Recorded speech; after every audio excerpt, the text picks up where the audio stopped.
What's up, guys? I hope you are well. Today we're checking out 6 classic F1 street circuit problems.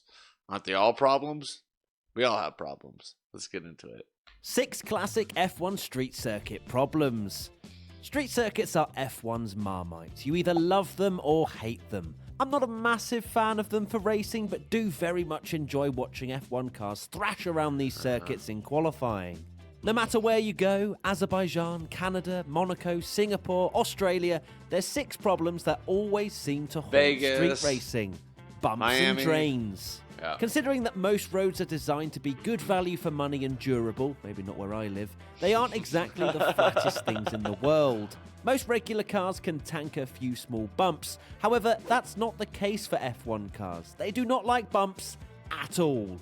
Bumps, drains and grids plague nearly all the street circuits in Formula 1. In Monaco, the bump on the left-hand side between Casino Square and Mirabeau is so severe that drivers have to move very aggressively to the right to avoid it. Wow. Baku's debut in 2016 got off to a very bumpy start. Come on, Bumpy? you can do better than that. I like bumpy. In the first FP1 session alone, 90% of the rear tyres used had been cut by the bolts securing the curbs to the ground. Jeez. Later, Bottas was forced to miss FP3 when he damaged his Williams on a loose strain cover, and when George Russell did the same 3 years later, they had to cancel FP1 entirely. Wow. It's not just on the track either. There can be problems lying underneath it too. In 2015, former McLaren technical director Tim Goss revealed that the teams have to bring electrical shielding and software changes for the cars in Singapore because of an electrical interference. When the Wow. cars drove around the Marina Bay Street circuit near Anderson Bridge, something underground created a problem that if the car was changing gear at the exact moment, it could cause them to brake. Rough track surface. On most circuits, you'd expect smooth, clean tarmac to help the tyres grip to the track. Not on street circuits though, as during the year regular cars deposit oil and dirt onto the surface. Yeah. As the cars already suffer from lower grip due to less grippy asphalt being used, the excess slip means drivers struggle to get their tyres to bite as much as they'd like. This results in longer braking zones, slower entries into corners, and it being more Okay. difficult to get power down on the exits. If Mother Makes Nature sense. comes into play, then the white road markings can play havoc. Usually rain doesn't make these markings slippery for regular cars, Yep. but given how Pirelli tyres are tailored to different conditions, even the wet weather tyres struggle going across the markings, as any drivers who've driven round a wet and bumpy Albert Park in Australia will tell you. Facilities. F1 street circuits lack one important thing: room. Whether that's on track or off track, bringing the travelling circus to an already built up area means teams, safety equipment and all the people involved have to fit in the spaces already available. Right. A lack of runoff area in places like Monaco, Singapore and Azerbaijan's castle section means marshals have to red flag the session just so that the recovery vehicles can fit through. Having less Wow. available room has also impacted how the circuits are laid out, with the pit lanes being a big cause for concern. Ahead of the Australian Grand Prix's return in 2022, Albert Park's pit lane is being widened, and earlier this year, 2016 world champion Nico Rosberg criticised the location of the Baku pit lane next to the 220 mph straight. Meanwhile, in Monaco, the Jeez. cramped pit garages proved to be costly for Daniel Ricciardo. His devastating pit stop in 2016, which ultimately cost him the win, was partly caused by the lack of space. With Red Bull's pit wall upstairs and the garage downstairs, there were delays in communicating between the two and left mechanics scrambling around trying to find the tyres. Whilst you're Wow. soaking that all in, I'd like to tell you about our sponsor for this video, Atlas VPN.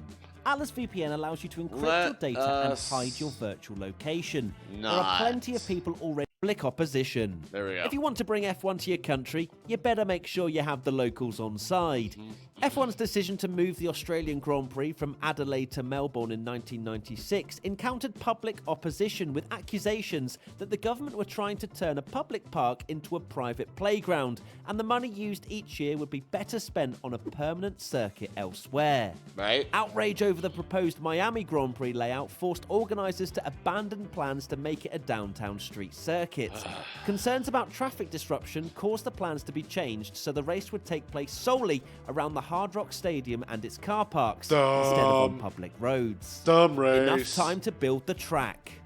Racing at a street circuit isn't as simple as turning up a few days before and getting some barriers set up. Nope, these events take local officials months to plan and a tight turnaround to execute to perfection.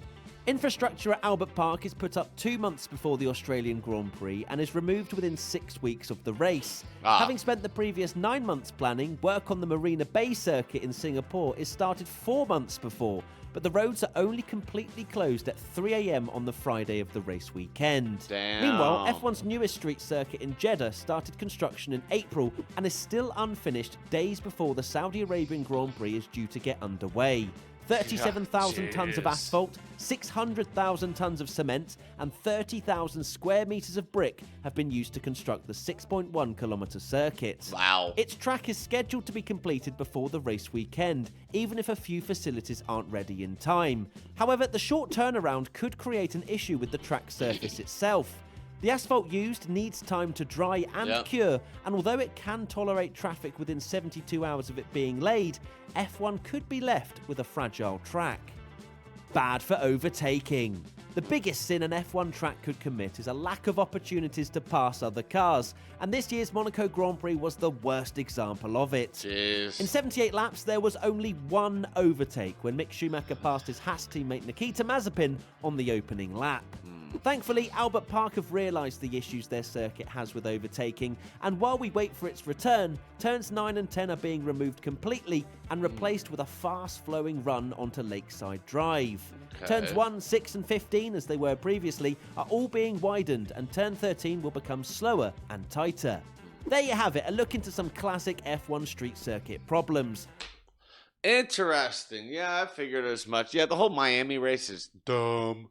Just dumb. Let's go around the stadium. Ooh, yeah. Ooh, that's a good race right there. But it's interesting to see some of the other problems that they have with the street circuits. I hope you enjoyed the video as much as I did. With that being said, I want to thank you all for watching. Stay safe and don't forget to wash your hands. Bye.